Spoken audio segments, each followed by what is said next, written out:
Hey everyone, welcome back to another video of it. Reacts. Today we're reacting to Death Battle between Red versus Blue. I didn't caught up to the series. I plan to because there's a new there's like season 18 of Red versus Blue. I might start watching it again. But anyway, I don't know much about Red versus Blue. But I know some of the characters. I kind of forgot all their names. But I saw some highlights of the show. Anyway, also, Marvel vs. DC videos.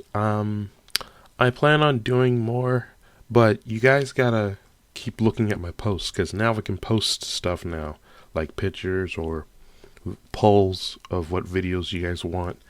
So, anyway, let's begin today's reaction. We wanted to thank Harry's for sponsoring today's episode. Harry's razors combine a close shave and a smooth glide without being over-designed or overpriced. And now Harry's has a great offer for you. New US customers can redeem a Harry's trial set at harrys.com/death for just $3. Harry's blades are a return to form with honest prices as low as $2 per refill. Let me tell you, that's a godsend with beards that grow as thick and mighty as they do in my family. Who knows what horrors lie deep within the twisted vines of my facial hair after not shaving for a week? I shudder to imagine them. But what isn't terrifying is Harrys.com's 100% money-back guarantee, a clear sign of their confidence in the quality of their blades. That's right! Their blades are so sharp that guys shaving 4 times a week reported that their 8th shave was as smooth as their first. And remember, new US customers can redeem a Harry's trial set at harrys.com/death for just $3. You'll get a 5-blade razor featuring their new sharper blades, a weighted ergonomic handle, foaming shave gel with aloe, and a travel cover to protect your blade when you're on the go. Just go to harrys.com/death and redeem your free trial offer today.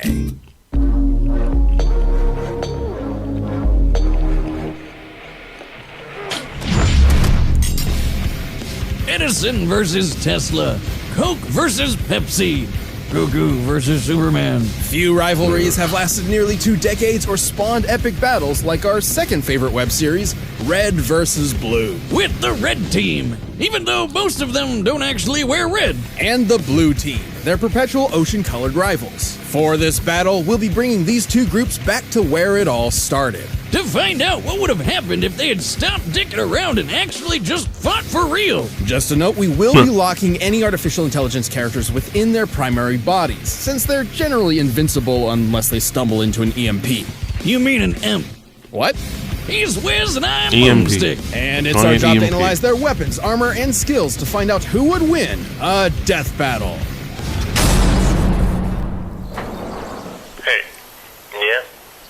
You ever wonder why we're here? Not long from now, in a galaxy theoretically exactly where we are, humanity goes to war with an alien covenant. So the United Nations Space Command came up with a ton of plans to win, and one of those was called Project Freelancer. Essentially an experiment using AI to create invincible super soldiers. In order to fabricate scenarios to train these highly advanced warriors, Freelancer opted for a, unique approach. Dumping a bunch of losers in a box canyon and telling them they're at war with each other. Enter the Red Team. Dick Simmons, Dexter Griff, Franklin Delano Donut, Lopez the Heavy, and their leader, Super Colonel Sarge. Yes, that is his full name and rank. You know how they say prejudice is taught, not born? Well, they haven't met Super Colonel Sarge, who I bet was screaming how much he hates Blue the second he popped into the world. Attention, Blue Team! This is the Red Team! We are here to destroy you! Your long reign of being the shittiest team around is about to come to a sudden and cataclysmic end! Once an orbital drop shock trooper, Sarge was unfortunately discharged after developing a fear of heights, only to be picked up by Project Freelancer to achieve his dream. Lead the glorious Reds against the dirty Blues. Ah, man, he's great. He seems like the kind of guy you could just have a catch with. Sure. Sarge may be an unorthodox leader, but he knows his men very well. Hey, he's good enough to keep dorks like Griff and Simmons around for 17 seasons, and those two spend a lot of time together. It's a complicated relationship, though you may be surprised at their capabilities. Simmons may be a brilliant geek, like myself, but he proves stereotypes wrong by changing his armored suit in just 4 seconds. Well, how about this? How did you change so fast? I've always been a fast changer. Mjolnir armor is designed to be applied by Spartans within a considerable few minutes. This would imply Simmons is 90 times faster than the average super soldier. He's also technically a cyborg, but everyone forgets that these days. Meanwhile, Griff is the laziest member of the team, who only cares about pizza and Oreos. He's my favorite. He's also been hit in the nuts more times than I can count. Oh. He's still standing today. I forgot That's about some that. balls of steel right there. Then there's Donut. Easily duped, but always a joy. He's clearly identifiable by his lightish red armor. Was your eyes going bad? That's pink. Magenta. Donut has shown incredible tenacity. Magenta? He was once shot through the chest, causing his armor to lock up, and was left bleeding out on the ground for over a year, but he got better. And he's got the best throwing arm around. He threw a grenade halfway across the canyon. Which is over 1,500 feet long. And last of all is the team robot who hates everyone, Lopez. Hola. Hey, that robot looks like Lopez. Hey, regresado. No matter how many times they rebuild him, they can never figure out how to fix that language setting. Oh well. The Reds carry a standard Spartan assortment of magnums, battle rifles, and SMGs. But if I had to pick one weapon of the bunch, I'd have to go with Sarge's trusty shotgun. Seriously? The weapon with the shortest range? Wiz, how long have we known each other? Have you never looked at my leg before? Besides, an effective range of 45 meters is almost the length of an Olympic swimming pool. Watch your back, Michael Phelps. I know how to beat you now. Of course, we can't forget their hallmark vehicle, the Warthog. You mean the Puma? AKA Chupa Thingy. This 3-ton supercar tops out at 78 miles per hour and is heavily armored. Well, it's supposed to be. Somehow the Reds always find new ways to break the thing. Lucky that Sarge is a good mechanic. And you know what they say, Wiz? Good mechanics make for good fathers. But what I find most baffling is that for some reason, these low-life dimwits have been given the most state-of-the-art Space Marine armor in the galaxy. Oh yeah, the Mark 6 Mjolnir suit. Mjolnir. Gesundheit. Titanium plating, energy shields, hydrostatic gel, liquid metal crystal. These babies can take one hell of a beating. Apparently strong enough to withstand the blast of a 50-megaton bomb. Gotta love it when a bomb goes off that's so big you think it sent you to the future. Good times. But when push came to shove, the Reds banded together to take down one of the deadliest warriors in the galaxy, the Meta. Despite all logic and reason, the two pillars I hold most dear, I am forced to admit these morons have proven to be a mind-bogglingly impressive team. I'm not ordering you to go. I ain't even asking. You do what you gotta do, Private Griff. I'll go get my car keys. All right then. Let's move. The blues. They're not just a great way to sing out all those complicated, messed up feelings you keep down about being fatherless. They're the second half of this epic. But, you know, singing blues would be perfect for this team. They've been through a lot. Maybe true. Unlike the Reds, they've suffered numerous casualties and are constantly plagued by Project Freelancer's experiments. You know how they were experimenting with AI? They could only get one, an alpha based on the project's director. Shit went down and they had to hide the alpha where nobody would ever find it. Apparently, this box canyon in the middle of nowhere seemed the perfect fit. This is Blue Team. Leonard Church, Lavernius Tucker, Agent Texas, SHEILA, who is a living tank, and Caboose. After losing their original captain to a, deadly allergy incident, Church reluctantly stepped up to be the Blue Team's unofficial leader. Spoiler alert, he's the secret alpha AI. I don't know what makes him so special, though. He's a cranky asshole who's terrible at literally everything he does. He doesn't even know he's an AI. He thinks he's a ghost. But remember that 50-megaton bomb? Church's team all survived it too, including himself, while it was inside his own body. What the hell? Tucker wants you to think he's a ladies' man. However, after careful, painstaking analysis, we have determined that he has very little game, being that his most frequent hookup is a rock. He's kind of a badass, though. He stabbed the Meta, Shoryuken to Cyclops in the balls, and held off a small army of mercenaries by himself. He even wields a kick-ass energy sword that only works for him. But for the biggest badass of the bunch, look no further than Agent Texas. Tex is an anomaly. She's not really a blue, but a freelancer assigned to the team through circumstance. Yet she's also not really a freelancer, but a robot duplicate hosting an artificial intelligence fragment split from the Alpha as a clone of the director's late wife, Allison. Yeah, duh, guys. How'd you not see that coming from when the show started? Unfortunately, the Tex fragment is specifically based on the memory of Allison's death and the concept of failure. This means that Tex is literally programmed to fail. Now, this doesn't mean she can't win fights or that her team can't succeed on missions. It's more of a personal defect. It sure hasn't stopped her from kicking some serious ass. Tex was #1 on the freelancer leaderboard, easily caught this giant crate, and could even flip over SHEILA. You know, the 66-ton tank with a mind of its own? The perfect companion for Caboose's team killing sprees. You all know Caboose, the funny fan favorite who can get you to quote everything he says. And he's really dumb. Hey, speak of the dummy. What else is new? Perfect timing. As this battle will be in Blood Gulch, the usual teleportation units will be in place. The Blues have used these teleporters frequently with varying results. In you go. Certainly. What could go wrong? Teleportation is instantaneous, that. as you can see. You totally killed him, didn't you? Probably. Well, aside from Tucker's kick-ass lightsaber, the Blues carry pretty boring weapons. I mean, they don't really need much when they have a robot ninja on their side. Church does have a cool sniper rifle, but he really sucks with it. Which sort of makes sense. Unlike everyone else, Church never experienced any training or combat before Blood Gulch. You know, that explains a lot. Even without specialized weapons, Blue Team has a few aces up their sleeves. Agent Tex carries an additional AI fragment, Omega. I prefer O'Malley. The fragment of the Alpha's rage.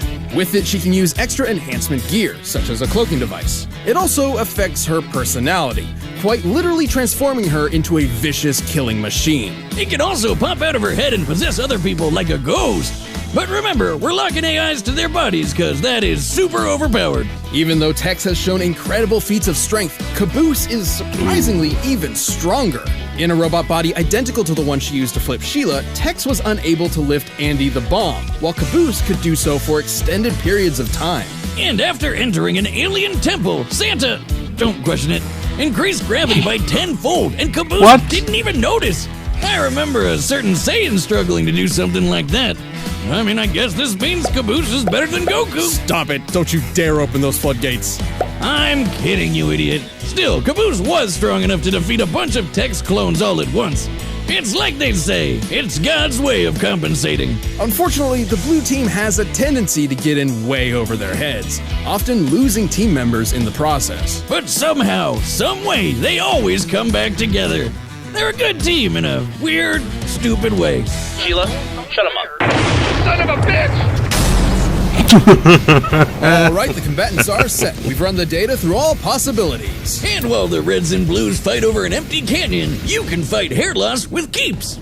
We don't need to tell any guys watching that we love our hair. And once those signs of hair loss start cropping up in your 20s and 30s, it can be scary. No guy is ever ready to go bald, and with keeps, you can keep your hair. With 2 out of 3 men experiencing some form of male pattern baldness by 35, the best way to prevent hair loss is while you still have some. You can say goodbye to long pharmacy checkout lines and awkward doctor visits. With Keeps, you can talk to a doc online and get hair loss medication sent straight to your home every 3 months. It's important to act fast. Keeps treatments usually take 4 to 6 months to see results, so the sooner you start, the more hair you'll keep. Keeps starts at $10 a month with your first month free for a limited time. If you're ready to take action and prevent hair loss, go to keeps.com/death to receive your first month of treatment for free. That's KEEPS.com/death. But right now, it's time for a death battle!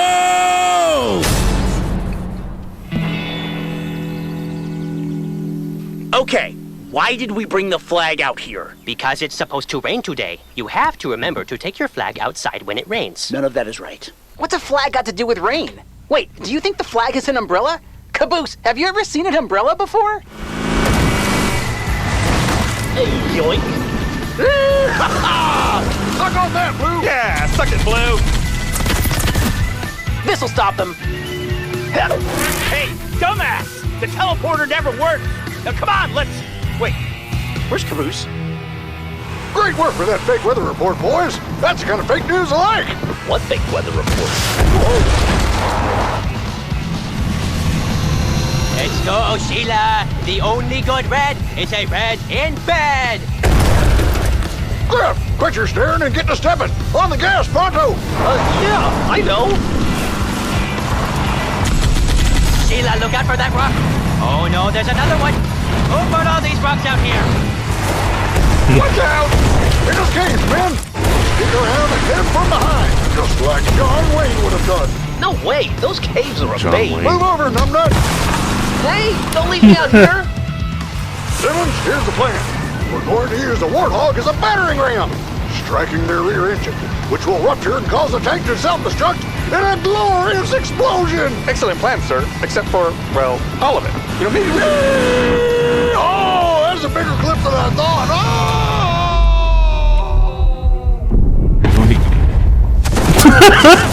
Jesus, You're what so was that? stupid. Where's it? Simmons? Simmons! Here, blah. No!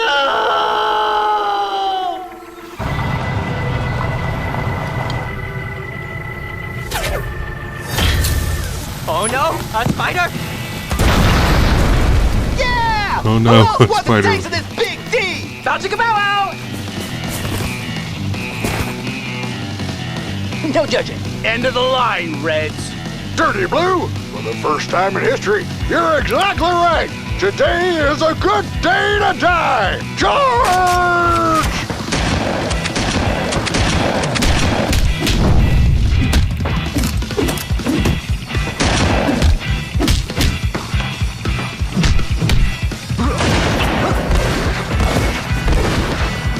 Hit!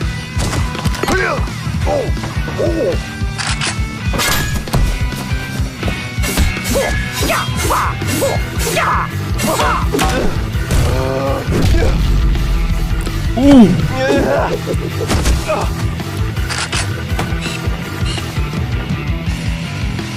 Not today, Roboto!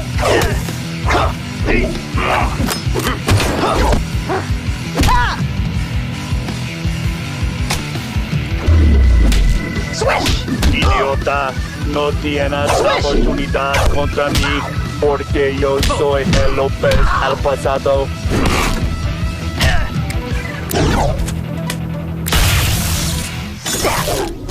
Oh. Mierda. I've never hit a lady. Good thing you're no lady.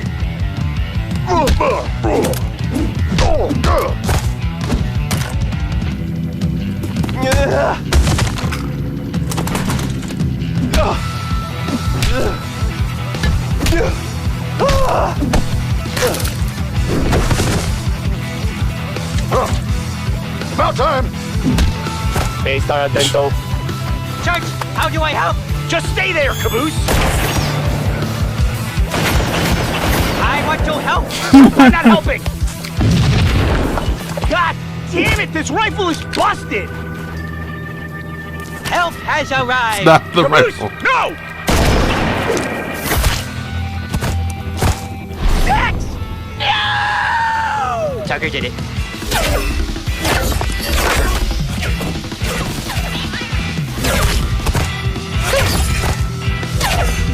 Son of a... This is it. This is what it's all about. Red versus blue. Blood versus water. Which is really just lifeless, tasteless, waste of space blood. Destiny awaits. Today, the Cerulean Devil dies. Well, should have seen that coming. Yeah. Good thing the flag is out. KO! What a battle! Who knew weather was so important? As chaotic as the show we all know. Okay, so the Reds had plenty going for them. They had brains and speed on their side with Simmons, how and funny they had this some show epic is. firepower. But the blue team had the grit to overpower them. When it comes to physical strength, nobody on the red team came close to the raw power of Tex and Caboose. Flipping Sheila and lifting Andy made that pretty clear. Hell, Sarge even tried to lift Andy once and he couldn't do it. Poor guy. Even with such charisma, leadership qualities, and Big Dad energy, you can't win them all. Speaking of which, it could be argued Sarge has more extensive military experience than anyone else. However, Tex's freelancer training was far more intensive than standard military issue. Just look at what she did to the Reds before. She's a monster. Not to mention she technically had 2 lifetimes of training, being a copy of Allison and all. Yeah, her lame programming meant she couldn't win the fight by herself, but her blue teammates picked up the slack. Tucker even got some freelancer training in too, thanks to Agent Washington, and could hold off a platoon of mercs all by himself.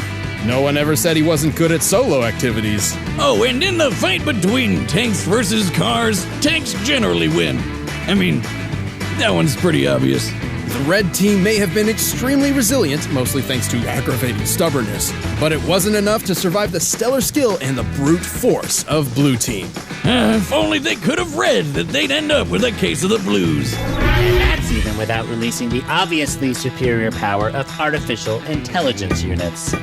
You know, dummy, you ever wonder why you're here? All the time. The winner is the Blue Team. Thanks for checking out that episode of Death Battle. Okay, if you like that who's fight, next for be sure Death to check Battle? out the new season of RVB that I worked on, RVB 0. The first episode is up for free right now on roosterteeth.com. Check the link in the description.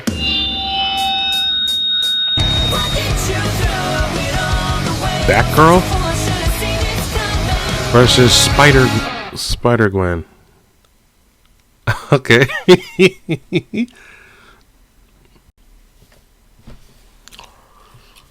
I forgot how funny Red vs. Blue is. I'm gonna watch Red vs. Blue 0. Probably today. Hey. And in time I'll catch up with the other ones. But the next death battle between Barbara Gordon's Batgirl, yeah, they're like different versions of Batgirl, but she's like the one Batgirl, versus Spider-Gwen. Well, she's actually Spider-Woman, but the fans call her Spider-Gwen. And there's already a Spider-Woman. Well, anyway, it doesn't matter. But I don't know who should win, because here's what I'm thinking. I'm thinking Spider-Gwen might win because, you know, super strength and stuff. This will probably be like the same thing with Batman versus Spider-Man. No, the old Batman versus Spider-Man, not Batman Beyond versus Spider-Man of 2099. No, talk about Batman versus Spider-Man. Anyway, hope you guys enjoyed this video. Make sure you guys give this video a thumbs up. Subscribe if you're new to my channel. Share this with your friends. Comment below what you think of the video. And if you want to be notified of any videos I put up on my channel, hit the notification button next to the subscribe button. I'll see you all in the next video.